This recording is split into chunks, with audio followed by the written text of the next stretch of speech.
What's up, YouTube? Nolan of the Rage Quitters here, and today for you guys, I'm bringing you guys my Subterror, Guru Control, whatever in the world you want to call it, deck profile. I took this with me to the Intercollegiate Yu-Gi-Oh! Club tournament at Ohio State University last weekend. This deck did really well. I was very happy with its performance. The only thing that sucked is we played under the old ban list, so I kind of saw why this was a tier 2-ish option. But with that being said, though, regardless, I had a lot of fun with the deck. I'm super excited to show you guys. And also, speaking of this, if you guys want to see me play this deck, I'm going to leave a link down in the video description below. Pixel Palace, the card shop that sponsored the tournament, they actually did a live stream on their YouTube channel, and I was in one of the feature matches. Again, I'll leave that video in the description below if you guys want to see it. But yeah, again, overall, I had a lot of fun with the deck. This is definitely one of the better trap decks I've played, and yeah, enough rambling. Let's get into it. Before we do though, you guys should definitely hit that like button, subscribe if you're new, and leave me a comment. Let me know what you guys think, and also don't forget to like our Facebook page. I'll leave a link to that in the description below. And yeah, let's get into the deck profile, guys. Starting off with our Subterrors, we play 3 Guru. Guru is your searcher. He's also your big boy, or one of your big boys, I should say. And then also he has a Book of Moon effect when there's another Subterror card up on the board that you control. This card was really good. I see why this deck runs and flows through him. And yeah, he's very, very solid card. Next, we play 3 Fiendish. She is our in-archetype form of negation. She literally negates anything as long as you control a Subterror monster. Like, I mean, literally anything. Like, this card is nuts. And also can bring your Subterrors back from the grave. She's really good. I see why. And then for the last Subterror is Nemesis Archer.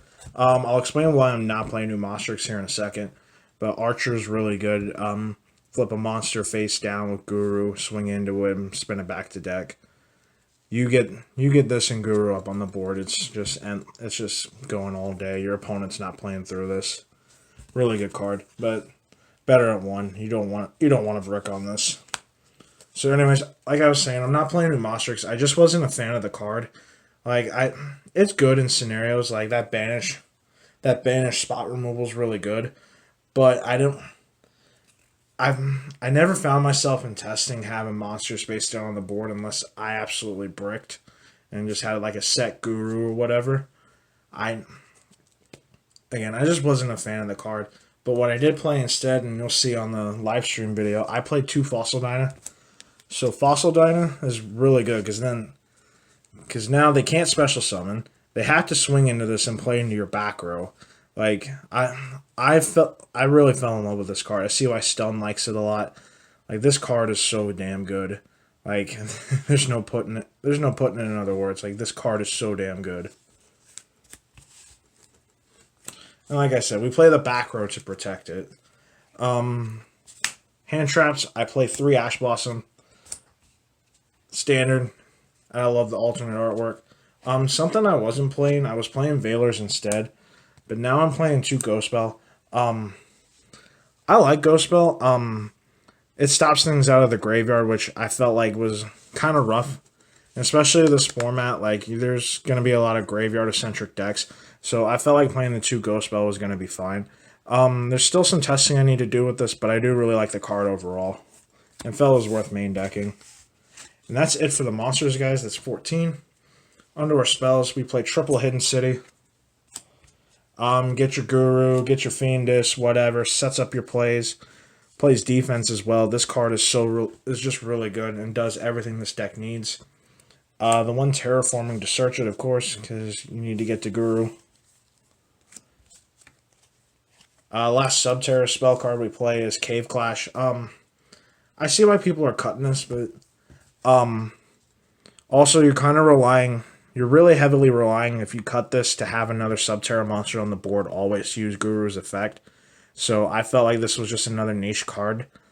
I felt it was really good overall throughout the day. I mean, being able to get my Fiendishes back, like That's why I have a lot of respect for this card, and I really like it overall. And again, like I said, I'm not playing Numastrix, so I felt like this card was more important. And now for our draw spells. You guys kind of got a glimpse of my extra deck. I'm playing a bunch of Super Poly and Crackdown targets. So this is literal Pot of Greed. Like this card is literal Pot of Greed. Nothing to be said there. The only thing that sucks is you can't draw off any other effects. But that's fine, because we also have the 2 Pot of Duality to supplement it. Like, I realize why a lot of the trap decks are playing this now. Like, these 2 cards just supplement each other so well. Draw 2 and then add another one.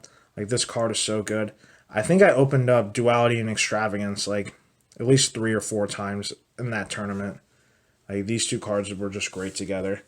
The only main deck difference that from this build now to last weekend was I was playing Called by the Grave, but I went ahead and cut it for something different because Called by the Grave just was not getting the job done for me. And I really didn't like the card. It didn't come up a lot. I rarely got ashed all day, which is a rare occurrence. But anyways, with that being said, though, on to the traps. We're playing 2 Final Battle. I was testing 3 for a little bit, but I felt it was cloggy at 3, and 2 was just fine. All 4 effects on this card is broken. And it's like Scrap Iron Scarecrow, and the fact that this card just resets itself. Like, this card is so damn good. You know, until it gets twinned, cosmic, but that's besides the point.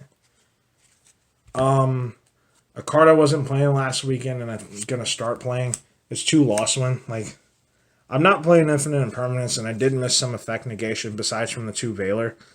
So I kind of wanted this. Like, essentially playing 2 copies, I can use this card up to 4 times in a game. Like, this card's nuts. It's just absolutely nuts. One of the best trap cards, honestly, in the game. That's just my honest opinion. Like I said, we're still playing cards to protect the Fossil Dyna. The Lost One's there for when they can get around it. I'm playing triple Crackdown. I was only playing 2 last weekend, but I felt, especially making that bold of a tech choice to play Fossil Dyna, I needed to bump Crackdown up to 3. So this way I can always see it, and I'm not constantly relying on the judgments and the strikes to take care of business to protect Fossil Dyna. So 3 Crackdown was just fine. It is fine. Like, I fell in love with the card, and I just think it's really good overall. There can be only one. I mean, if you play a deck that can main this and get away with it, but by all means, I mean, it's the best floodgate in the game. Like, this card is nuts. And then for our Solemns, I just play Triple Strike. Like, it's Solemn Strike, and then Triple Judgment. Again, you need these cards to be able to protect your Fossil Dyna, and also just, yeah, be able to make your plays, stop the twins, the evenlies, whatever with this card, and then Solemn to clean up anything else that tries to get to your Fossil Dyna.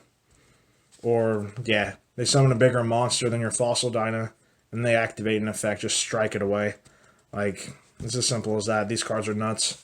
And they round the deck off at 40.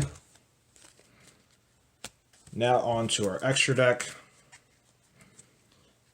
We play triple Starving Venom Fusion Dragon for your dark decks like Orcust. 2 Dragostapelia. Pens, Thunder. This card was just great against. 2 Violent Chimera for Salad. Speaking of pens, I played Odd Eyes Vortex. Again, we were playing under the old ban list, and I did see a Cyber Orca sitting next to me round 1. So I had this in there just in case. Also, I kind of felt like I would see Cyber Dragons, but never did.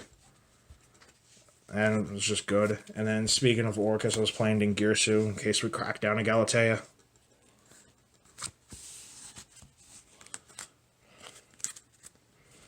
Next, for more crackdown targets, we play Double Phoenix.